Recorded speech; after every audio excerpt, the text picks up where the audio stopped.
In the name of Allah, the most compassionate, the most merciful, and may the peace and mercy of Allah be upon His last and beloved Messenger Muhammad, and may the peace and mercy of Allah be upon you all. The title of this video is Why Islam is the Only True Religion. Now, I will show in this video, Allah God willing, how to prove from a logical and scientific point of view that Islam is the only true and correct religion on the face of this earth, which means that Christianity, Judaism, Hinduism, they're all incorrect and they're all false, and all of them, they are not acceptable in the sight of Allah God Almighty.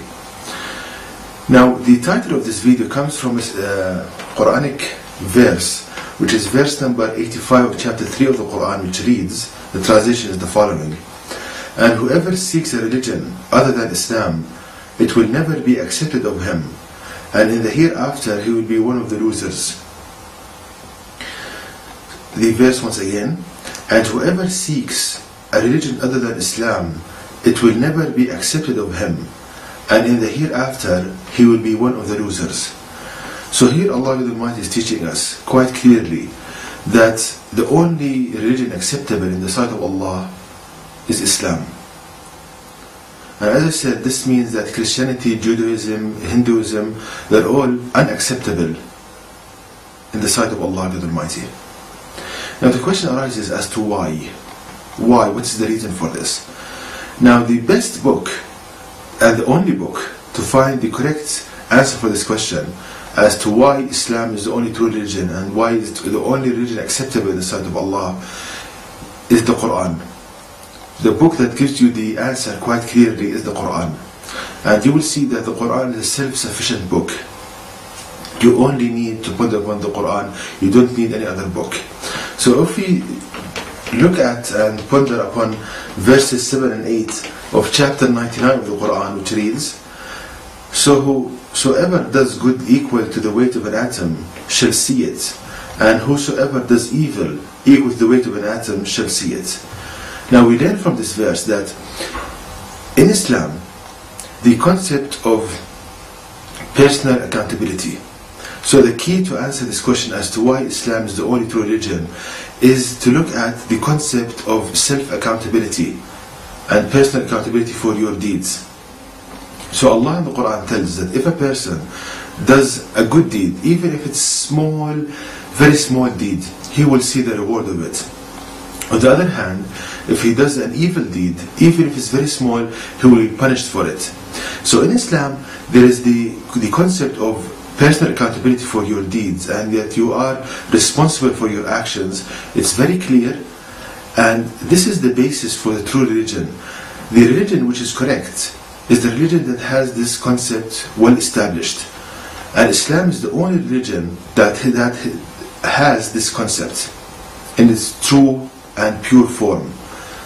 So, and if I tell you that 1/3 of the Quran speaks about the Day of Judgment, and the basic thing and the most important thing about the Day of Judgment for a person is that he will be judged for his actions.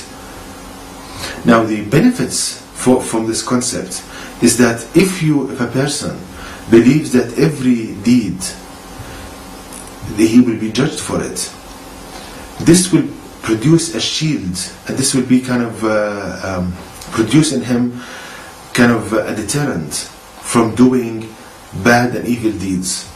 Because if you believe that you are responsible for your actions, you will weigh your actions and you will try to drive your actions in the right way. So this is a kind of a practical application of this concept in Islam. And that's why we see in Islamic kind of societies, the percentage of crime is far less from other societies. So once again, the basis for the true religion is personal accountability. That in Islam is the only religion that has this kind of concept well established. That if you do a good deed, you will be rewarded for it, and if you do a bad deed, you will be punished for it. And as I said, this yields in a person and produces in a person kind of a shield for him from doing bad and evil deeds. So this is about Islam. Now coming to other religions like Christianity, Judaism and Hinduism. If we look at this concept in Christianity, we see that this concept is invalid, it's not correct. Because one of the main pillars of Christianity is the belief that the person believes that if he believes in Jesus as God or a son of God, then he will be forgiven and he will enter paradise. So this means practically that even if a Christian, he kills a person, if he commits horrible crimes, adultery, everything, but he believes that Jesus is God or a son of God, he has a ticket to heaven. So if you look at it objectively, the concept of personal accountability is lost. There is no such concept in Christianity. Now, theoretically, people might say, no, it's there and so forth, but practically, a Christian believes, and that's the reason why so many Christians, they love Jesus. They don't love him because they know him so much, because he gives them a direct ticket to heaven. And that's, of course, illogical. It's not true. Every person is accountable for his own deeds. No one will pay for your sins. So, as I said, we see that this concept is incorrect in Christianity, and thus Christianity is not a true religion. Now coming to Judaism, now in Judaism, the majority of the Jews, they believe that they are superior to everybody else, and so if they hurt people, if they steal from people, then they believe that God will not judge them because they are the superior people, and thus they can do no wrong. And so we see that in Judaism the concept of personal accountability is lost as well, and this makes Judaism not a true religion. Now coming to Hinduism, again the concept of personal accountability is lost in Hinduism, because the majority of Hindus, they believe in something called reincarnation, which means that if a person dies, it's not the end. He can be reborn on this earth. Now, if he does good in this life, he will be reborn in a higher being, and if he does bad on this earth, he'll be reborn in a lower being. So he can be reborn a million times. So as they believe that this life is not the end, it's the first chance, you get a second chance, a third chance, fourth chance, and as such, the concept of personal accountability is lost again. So this makes again Hinduism not true. So to summarize, that the basis of the true religion is the correct, is the concept of personal accountability to be correct, and the only religion on the face of the earth which has this concept in the pure form, in a valid form, in a practical way, is Islam,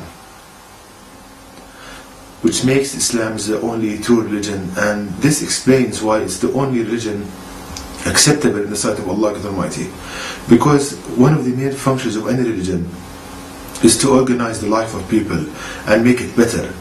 And when a person knows that he'll be judged for every action he makes, this will shield him and will be like a deterrent for him for doing bad things, will make the society better. But if this concept is lost, then the religion that teaches such false concepts is not a true religion.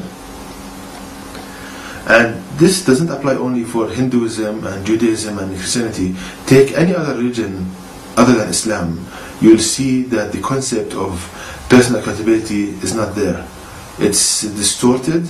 It is in a kind of it's incorrect. And I'm saying this not to hurt anybody, but in hopefully that this video, that people will be guided to the path of Allah Almighty and will see the beauty of Islam, and will see that Islam is the only true religion and the only way to get closer to Allah Almighty and to enter heaven. And to know more details about this topic, please visit my website at www.quran-miracle.com, and you can email me at zaidquran@yahoo.com, and may the peace and blessings of Allah be upon you all.